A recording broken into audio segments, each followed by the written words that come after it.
Welcome to another episode of Adventures in Cooking. We are here in downtown Boise at the Lively.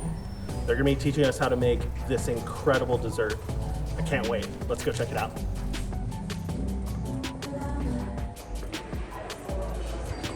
Hi. Hey Ryan, welcome to the Lively. Happy holidays. So much. It looks absolutely beautiful. Thank you. Thank you. Thank you. Are you here to see Sam Basque Cheesecake? You know I am. Great. Come on in. Thank you. You're welcome.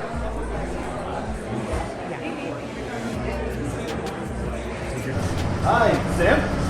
Hi Ryan. Hi. So Sam here is the pastry chef at the Lively. She's going to be helping us learn our dessert. What are we learning about today? We're learning today how to make a Basque cheesecake. A Basque cheesecake. Yeah, it's one of our staple desserts here at the Lively.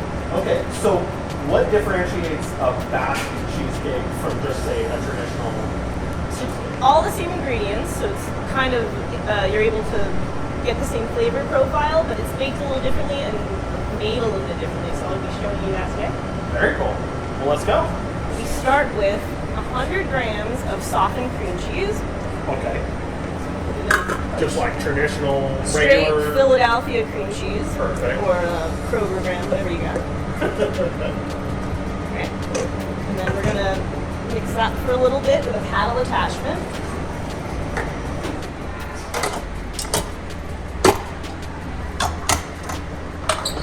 And we're going to do like a medium speed, about speed 3 for about 2 or 3 minutes until it's smooth and no lumps. Okay. And then we're going to add our sugar, our vanilla bean paste, and our salt. Okay. Sprinkle it in, and then we're going to mix it again. Same speed, keeping it going for another 2 or 3 minutes, just until it's all combined. Now, one by one, we're going to add our eggs. It doesn't need to be fairly slow, but we just want to kind of drop every once in a while until it's fully mixed. You make that look a lot easier than I feel like it would be For you to just pour eggs in you your to bowl. just pour one out of it. Have you ever made a cheesecake before? Yes, but it's been a long time. Was it a successful voyage for you? Well, I mean, I think there's different levels of success. For sure. Right?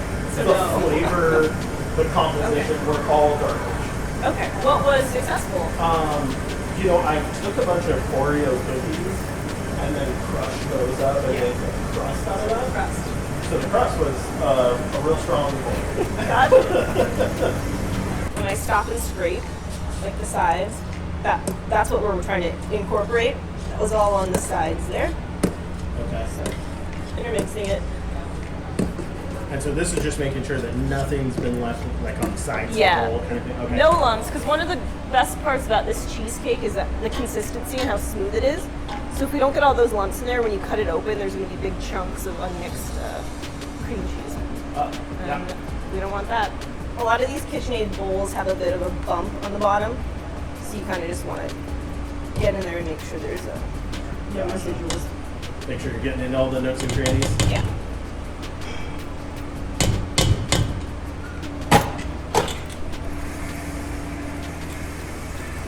And another 2 minutes. Okay. Same speed. And how much have you turned into? This is 200 grams. We do everything by gram instead of ounces or cups because it's a lot more accurate. Gotcha. Okay. And then that only mixes for about 1 minute, stopping and scraping, 1 more minute for this step. Perfect. Okay, so we're on the last step here. Yep. What are we adding? We're adding 30 grams of white rice flour. Okay. This is pretty helpful because it just stabilizes the cheesecake a little bit and it keeps it gluten-free. Okay. So we're just going to sprinkle it in. White rice flour. For people at home that might not be as familiar with that ingredient, that's something you can just get at You the can. grocery store? Bob's Red Mill does a pretty good version. You can get it just in the organic aisle or alternative flour aisle at any grocery store, Albertsons or Fred Meyer and Whole Foods. Okay. They have it. And we're just mixing this until it's combined and turned up a little bit. And then stop and scrape, and that should be it as far as making the actual batter goes. Okay. And the next step will be baking.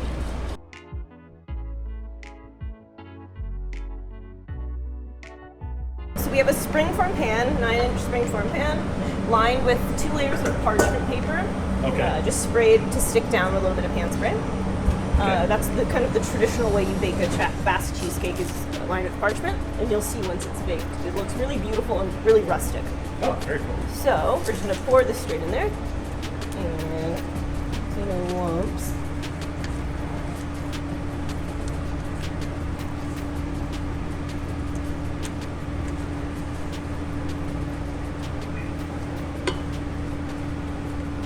There we go.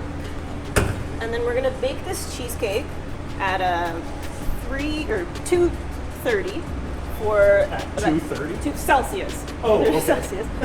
Just like grams, we use a Celsius here. Oh, okay. Lively. And then we're gonna bake it for about 19 minutes to start. Then we're gonna turn the oven down to 200 Celsius for another 17.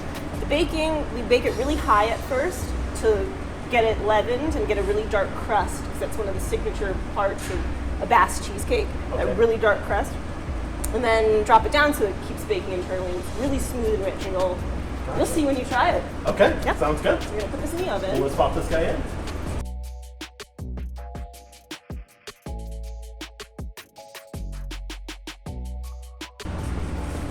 Oh my gosh. Okay. Sam, this is beautiful. Thank you. So, what gives it that really dark color on top? Is that That's- the baking it really hot? Yeah, that's the 2 different temperatures that we bake at. Okay.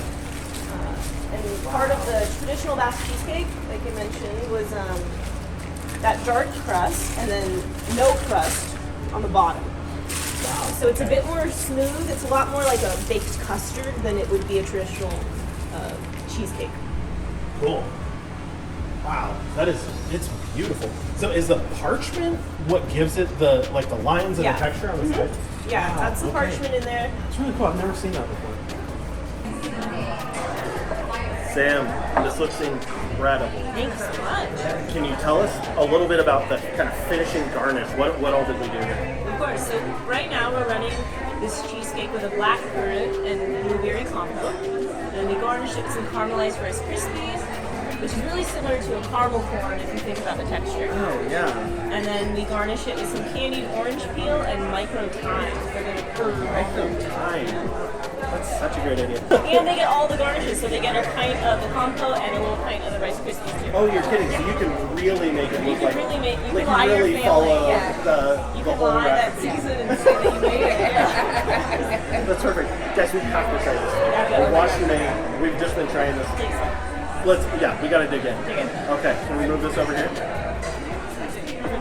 Yeah. Oh, okay. Well, I guess you've tried it before, right? Oh my gosh. Okay. Don't be shy. I won't. I've been watching her work on this thing. It's incredible looking. No pressure. Sam. This is so good.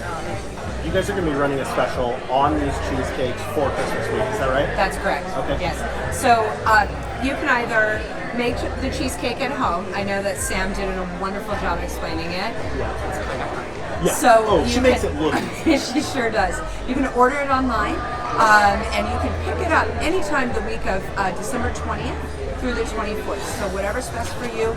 It's a whole cheesecake, and it also comes with all of the accoutrement that Sam made. All of the garnishes. Yes. So So the you can really compote- make it look like you did. Absolutely can.